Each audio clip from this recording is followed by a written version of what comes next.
really important that we begin to change the mindset of young people to know that your vote counts. They don't understand that the legislative arm of government is actually a co-equal arm of government. We have an incredible amount of potential. Whatever it is I was doing, because of my personal DNA, it had to be of an international standard. Which is what, seriously speaking, is all about.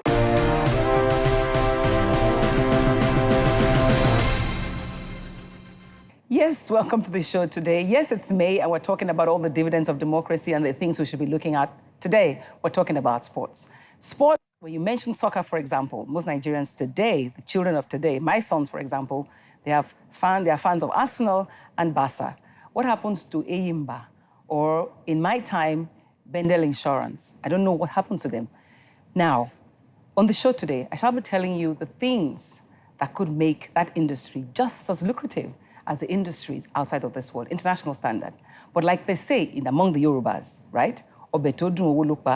No soup will be sweet unless you put the right ingredients in it. So today I have experts in the house who shall be telling me what ingredients we need to be putting into our sports industry to ensure that it's beyond watching sports on television. It's about creating jobs for a lot of people. So if you don't go away, we shall be speaking with those expert minds that opened my eyes to the billions of dollars that resides in that industry that we don't even know about. We'll be back. It all started with a casual conversation at a casual lunch somebody was having a party, and I met Nkechi Obi, a sister and a friend of mine for years now. If you wanted to think sports in Nigeria, that's the first name, especially when it comes to females in sports in Nigeria, it comes to mind. Nkechi Obi, I'm so happy to have you here. It's my pleasure to be here this way. We are like a sports encyclopedia. You know what I mean? That's what people say, but it's a passion I've always had. And I looked at it as translating that passion into hard numbers. That what would it take to turn us from a participant country into an active sports business country? Okay. Given the numbers that we have. That exist. And yes. You know, when I invited you to the show, you said, you know what? You are now doing some stuff with the Nigerian Economic Society group. Summit group. Economic yes. Summit group. Yeah. And you've made them understand that. That's how Ikenna says. So I must introduce Ikenna. Dr. Ikenna Nwosu is also of the NESG. So, you know, I told you before we came on, said, how did you meet this woman? And she convinced you that NESG should start thinking about sports as that lucrative business deal. Interesting. Nkechi invited me over for business lunch at her home. Smart girl. In Lagos. I was to do an hour. After 7 hours, I was still sitting there. Wow. I didn't know what the time was, and when I looked out, it was dark, but I wasn't ready to go because the hard numbers we are hitting at the right spots in my brain. Mm-hmm. Sports as a business has never connected with the Nigerian elite or the Nigerian business sector. So when she was talking about this, and you know the Nigerian Economic Summit Group is basically a trailblazer in opening up, diversifying the Nigerian economy in new directions. Mm-hmm. When you remember what we've done with agriculture, with GSM and all that.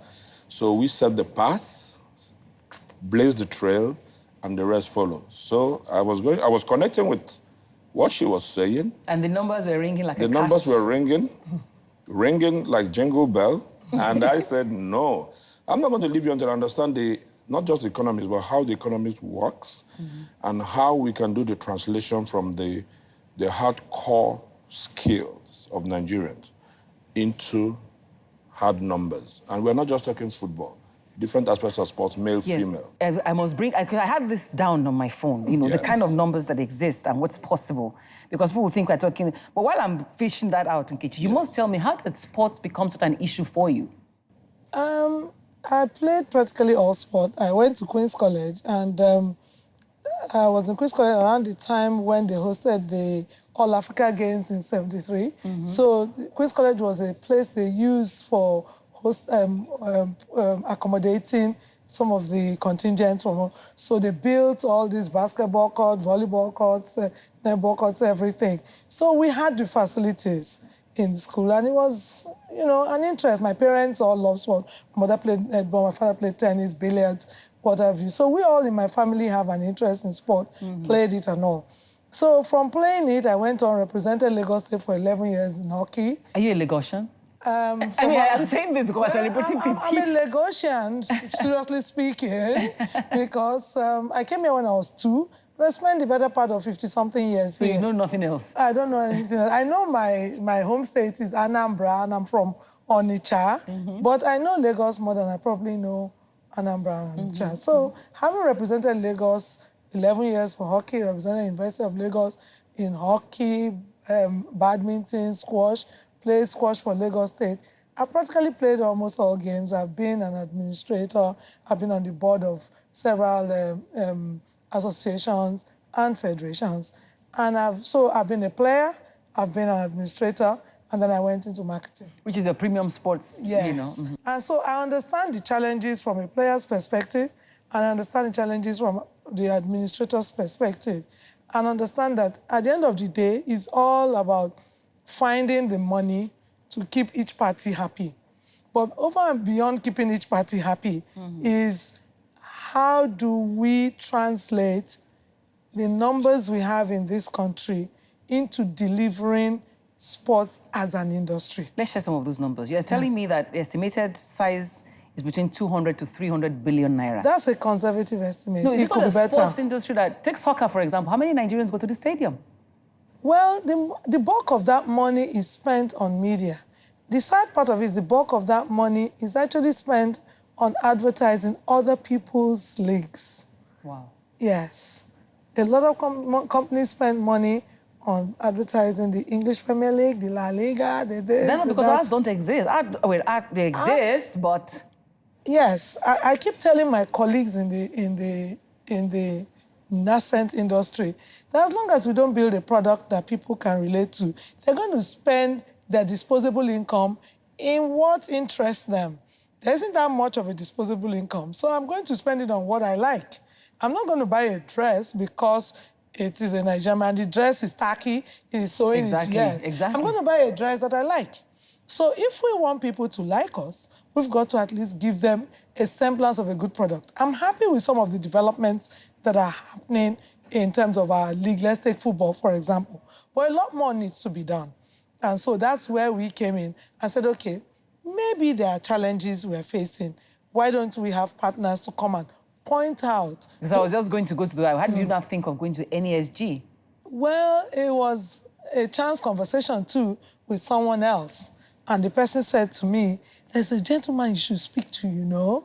His name is Ikenna Nwosu, and he's of the NESG, he's also of the Nigeria American Chamber of Commerce, he's also of the this, and he's also of the that. So he has a wide network of business connections.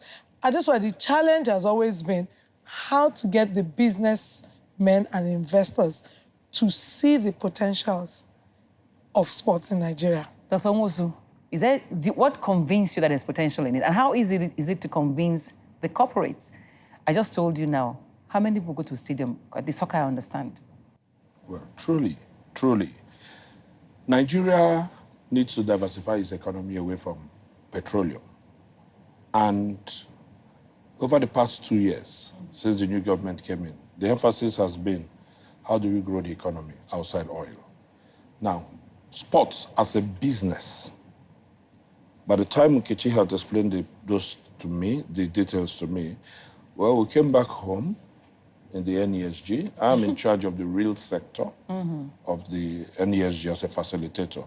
And I spoke to our CEO, I spoke to my colleagues in the leadership, and we said we need to do the research of this. And with the NESG, we always work based on global best practice. So we research what happens in the English Premier League, in the La Liga, in France, in the US, and now recently growing in China.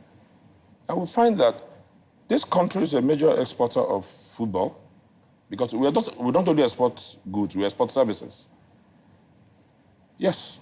Do you remember when Nigeria used to export doctors under the technical age cost scheme? Drain. Thank you. And Nollywood. So now we export a lot of football talent who go to take the passports of other nations. We find that Nigerians spend their own money going overseas to watch football games. The amount Nigerians spend in betting, the opportunities in real estate development when you come to build stadia, and we just analyzed the entire sports value chain, starting with the football value chain. And we found that if you optimize that value chain, starting from the hardcore skills, to building the venues, to marketing, the TV rights, to branding, it's either that the banks, the financial sector is not listening, or they don't understand what are the values there. But that's why, Nkechi, you've been in this industry forever. Exactly. Like you said, I'm not going to buy just because it's Nigerian. It's got to be right. So we haven't got it right, have we? I mean, you were in charge of the... I didn't even know it was a third-tier league. All I know is Zeyimba and Bendel Insurance and Kanu Pillars. You know what I mean? Yeah. You know, I started off a few Sorry, years I keep back. into soccer. It's just, Yes. you know... No, if we get... You see, football is probably going to be the tide that raises all boats. You get football right, everything else is template. Everything else can follow that template and get it right. So the fact that we haven't got football 100% right, or we're not even 30% right, but we have started the journey. I must confess, the work that's been done in the Premier League in Nigeria is commendable by the LMC, because they took a model and decided to even adopt that model. The challenge they're having now is to actually get the clubs to raise their own standards. What's the model? I hear Super Sports space, I mean, money to have... Yes, but that's all over the place. They adopted the English Premier League model, but it's being managed by a company, a company owned by the clubs yes, technically speaking. That's what the English Premier League is. The shareholders of the EPL are actually the clubs who play in the EPL. Oh, really? Yes, they are. You know, so it's when you drop out, you lose your position, and a new person comes in. So every year, the shareholding keeps changing. So they adopted that model here. But the clubs themselves, first and foremost, the company, the LMC, trades the collective rights, which in most cases is the broadcast rights and the naming rights. It trades it on behalf of our clubs here. So that's what Super Sports pays for, the broadcast rights, okay? Fine. Now, the clubs themselves are now supposed to now develop their own value chain to keep making their own additional money. That's where, you know, There's a disconnect. So that's you have television rights, but we don't have the stadia to the level that we attract. You can't do much in the stadium. Listen, I want to come to the stadium. I want to eat nice food. I want to have a comfortable seat. The restrooms should be nice. I want to use wireless in the stadium. I just want to hang out with my friends. So the venue of a match is very, very critical. Because many times it's not the match a lot of people come and watch. They are coming to hang out. It's a fellowship, it's everything. Let's share our passion. So you got to make the place comfortable. You can't invite somebody to a party and your restroom is dirty, will you? So the clubs need to step up. But the challenge is the clubs 80% of the clubs are owned by government. And there is a call on government money now that doesn't enable them for other things. Like, is it enabling them to spend money on this Ministry of Play and Small Picking, as they call it? So the clubs themselves have got to get... the clubs themselves have got to get their own capacity up and running, which was what now took me to the third tier of the league, where the clubs are 100%, nearly 90% owned by private sector. So how many clubs do you have in this league? 189. Existing, playing, and... They play every week. So where do they make their money from? You see, they are the ones that serve as the feeder for players going upwards. They're the feeder clubs. Like the... Young players. Like the nursery. Nursery. So a lot of players that go abroad actually come from there. They are playing in Vietnam. So who owns these clubs? Individuals like you and I, Adesuwa. Like, you know, I tell people, opening season game 2 seasons ago was Woodil FC versus Shekarau Babes. Shekarau used to be the former governor of What state Kano, is this? Kano, in Kano. And I had 10,000 people in the stadium. Paying? Whether they paid, they didn't pay. The thing is, we have them. Let's now find how to take 500 naira out of their pockets. 10,000 people, 500 naira, that's 5 million naira. If I'm getting 10 million naira a month, and I play for 8 months. At this point, I want to say thank you for coming on the show. Thank you very much. There's possibility there. Me, I will crawl inside and see where I can make my money. But in the meantime, I remember going to watch football with my father as a kid, watch Benden Insurance. My prayer is that we'll be able to take our kids, maybe not our kids anymore, our grandchildren, to do this if this works, and be able to enjoy Nigerian sporting facilities the way it should be. Once again. Thank you so much for being on. Thank you very much. It's a pleasure.